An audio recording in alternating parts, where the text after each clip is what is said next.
Yeah, I thought we both showed a lot in really small ways. What they did late game, what we changed in pick and roll coverages. But I think the adjustments kind of go to different levels when they come out with something different offensively than maybe we've seen on tape throughout the year. Same with us. I think you take a look at what your standard was for that first game and be honest with yourself how effective it was. And then you have to decide, do we need to adjust or do we just do it better? I thought throughout the game last night, in the game itself, we got better at what we had talked about doing. So, yeah, I think it's a – and there's only so much you can really do. I mean, honestly. I mean, there's a multitude of ways to show something, but really usually in the end what you're trying to accomplish is the same thing regardless of what your adjustments are. So, yeah, we're going to see a lot. I brought this up a million times. Their personnel is such that they can do whatever the hell they want to do. So we know that, and we'll try to stay clean and go through things the right way, but keep the guys off their feet, but really mentally talk about, we may see this, you might see that, so we can kind of presuppose, I guess, direction to the players of what's going to happen and how we're going to attack it. Do you feel better about things that, well, we did nail it. We got it. We just got to execute. Yeah, we didn't nail it, but we definitely got better as the game went on. And I know sometimes, too, the adjustment for them is just James Harden seeing our coverage and Kawhi taking a look at the tape, and those guys just telling themselves they can be better, just like for us, spacing for Nicole the right way, how they guard Jamal and pick and roll late in the game, having a better plan for that. And those are the things you don't know what the other team's going to do, so you have to react on the fly. So this is, like I said, this is a high-level series. There's so many good players in this series, so we will react on the fly. Hopefully you can guess, like I said, or presuppose what they're going to do and be prepared for it. In some respects, is this a series where the coverage is just kind of going to go out of the window and it's just going to take all after? Yeah.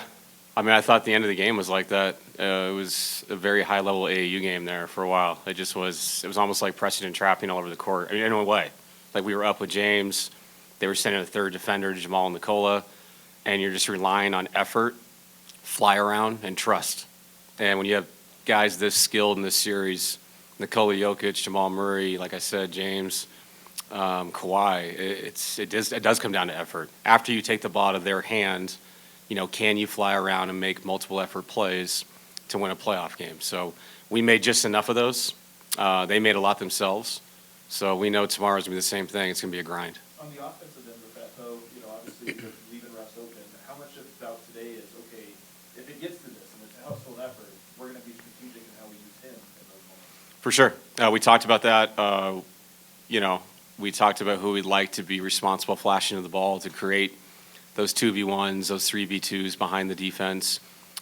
Be calmer in that moment, which is hard to do because the game is so crazy. But no, we'll definitely dictate how we want to attack what we saw. Not to mention, Michael wasn't out there, and Mike definitely could be out there tomorrow. And if they want to rotate that way and he's standing in the corner, it's a different story. David, how surprised were you at Nicole only scoring 4 total points in the fourth and overtime? Was that kind of by design on your part? That's by design from the Clippers. They put 4 people on him, 3 people on him. When he's going to score, it's going to be in the flow. We did get the post up to him. We ran our wedge play. They didn't come and double that time, and he scored. And because he scored, now they brought multiple bodies, and Russ got a layup. So he's going to read the game as best he can. I thought he did a great job being patient like he always is. And we keep talking about this, but the other guys made big shots, and they're wide open. So shoot the ball. I can't not tell Coach Lou, please don't put 3 people on him. Please don't put 4 people on him. It's going to happen. So this is a team game, just like for them. They found Chris Dunn a few times. He got great looks. Batum threw in some crazy shots. But that's the point. Is like sometimes at the end of the 24-second shot clock, the best answer is the open man, and you can't fight that in these games. So not by design, but I think he had 9 assists. He could have had 15. If he has 15, we're going to win by 15. That's the bottom line because they're wide open shots, they're layups. So we'll live with that. You guys in the championship run, obviously you go 16-4, but you also go 16-4 just on the glass. So far, you guys have not lost a game on the glass since you took over. Do you find that that's something you're really stressing as head coach, or is this something that the group scales Yeah, I think we have given a lot of attention to that. I thought it kind of was one of the reasons why we won the game yesterday was our second opportunities compared to theirs. And there was a timeout where you could really tell the guys were locked in just on that.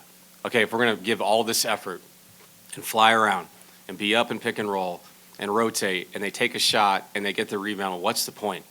Like, once a shot is taken, it's a war to get the ball in a sports term, to go get the ball. And that's part of the whole series. And it's kind of like the last 4 minutes of that game and overtime was just a slugfest of slow possessions, both sides.